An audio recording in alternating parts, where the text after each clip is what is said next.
Hello everyone, this is iKonakona, and here I'm playing as a sniper on CP Egypt. Now before I get started, I want to talk about a couple of things that will be happening next week. If you don't know, Battlefield 3 officially comes out next week. I am so excited for this. It comes out on the 25th of October, and I got it for PC as well as Xbox, so I'm going to be playing both of them.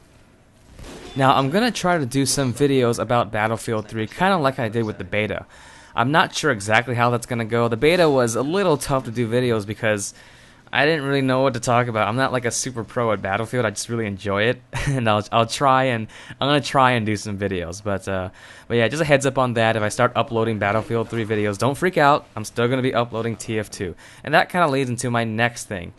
Next week is gonna be what I call classes I suck at week, and what I mean by that is, next week I'm gonna be uploading TF2 videos every day like I normally do.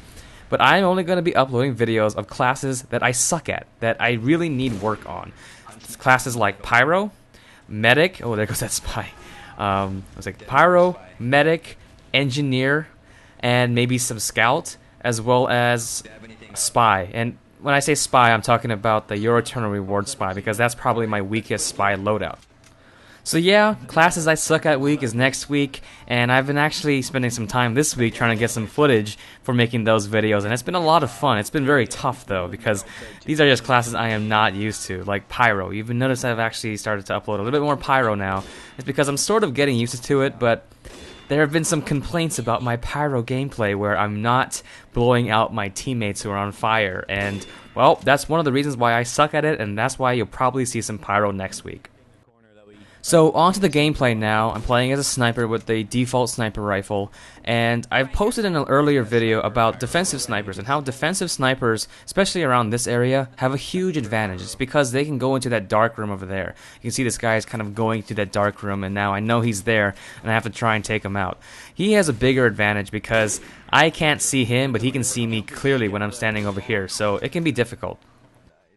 So I take out that soldier with a headshot, and I take out this spy with a body shot, but when I shot him, something didn't seem right, and so I call out a dead ringer spy, and right now I am just waiting for him to decloak. I'm waiting and listening, because I use a headset when I play games. I'm waiting and listening for that dead ringer decloak sound, and I don't really hear one, and so I decide to just ignore it. Now, I mentioned that sniper that was using this dark room here to try and snipe me, and the only counter that I found to try and snipe him back is to use this stair as cover. This way, when they look at me, I'm only exposing the top of my head and not my entire body, so they can only go for headshots, really. So it gives me kind of an advantage. They can still see me clearly, and I'm having a little difficult time trying to see them, but at least they only have my head to shoot at, whereas for me, I can see their entire body inside the room. Now sometimes when I play a sniper and I'm in this position where I'm using the stairs as cover and kind of peeking over this edge here, what I like to do is I like to stand in one spot and just use the crouch key to take cover. That way I don't have to move around too much. All I have to do is crouch, reload, and then peek up again and shoot. I don't think your accuracy changes when you're crouched and when you're standing. And so you can just use that really quick to duck behind cover and then take a shot. Now, a disadvantage about using this technique is you're very predictable. If an enemy sniper sees you and he notices that all you're doing is you're ducking, he will know exactly where your head is when you come and peek up over the ledge. So you don't want to keep on doing this because you're very predictable and it doesn't seem too random. And so I kind of like to combine the two. I like to strafe back and forth, strafe up and down these stairs, as well as duck randomly. And it gives me kind of like a random movement and makes it a lot more difficult for enemy snipers to pick me off. Now during this entire game, I am constantly looking for enemy snipers to shoot. And it's because enemy snipers can pose a real threat to our team. You notice how in this area it funnels into the last point, and so our team has to funnel through this main door here, which means it's a lot easier for enemy snipers to pick off our teammates. So it's my job to take out those enemy snipers, make sure that they can't get us. So that's what you want to do when you're a sniper. If you see an enemy sniper, that sniper should be your priority. Once that enemy sniper is gone, you can tell your team like, hey, enemy sniper is down, you can charge in, and then from there you can start picking up other people like medics and soldiers and all that other stuff. Now, I've actually noticed that there is an enemy sentry guarding this point, and I don't have a direct shot to the sentry, which means I can't take the sentry out. I have to go for the engineer. So right there, boom, headshot, take out the engineer, and I let my teammates know that, hey, that sentry does not have an engineer on it. You might want to get in there and rush it before the engineer respawns and starts to repair his stuff.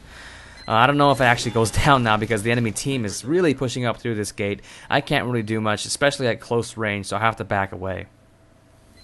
So yeah, that sentry spot right next to the red spawn, a great place to put a sentry, and the very smart engineer, he knew that I had some kind of angle to him, and he's trying to avoid being seen by me. You can see that he's ducking behind a sentry gun, but he still is able to repair it, and so I don't really have a shot. I can't take a shot at his sentry, I don't know where his dispenser is, and he's trying to duck to make sure that he can't be seen by me, so very smart engineer.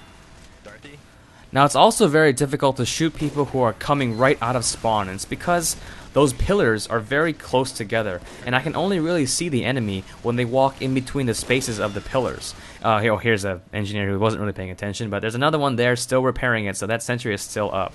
But you notice that the area in between the pillars isn't that wide, which means I have to have very, very quick reaction time in order to get someone in between the pillars. Very tough shot to pull off, and it's something I still have to practice on. So you notice I'll try to wait for them to kind of come out of the pillars before I take a shot. Now my teammates are trying to capture this point. They're very close, and I can't believe I missed that headshot. That heavy is moving so slow, I missed. And I actually try to go in there and capture it myself, but then I get hit and I'm down to like 16 health. So, yep, can't do that. And when I'm over here scoped in, I'm exposing my entire body and I get flanked by that pyro. But that's alright, we have people on the point and we capture it for the win. So that's today's video. If you're new around here and you enjoyed it, you can click on that yellow button and subscribe to me. Also, 2 videos you may have missed, some Dead Ringer Spy on Thunder Mountain and some Soldier on Upward. So I hope you enjoyed the video. Thanks for watching and have a nice day.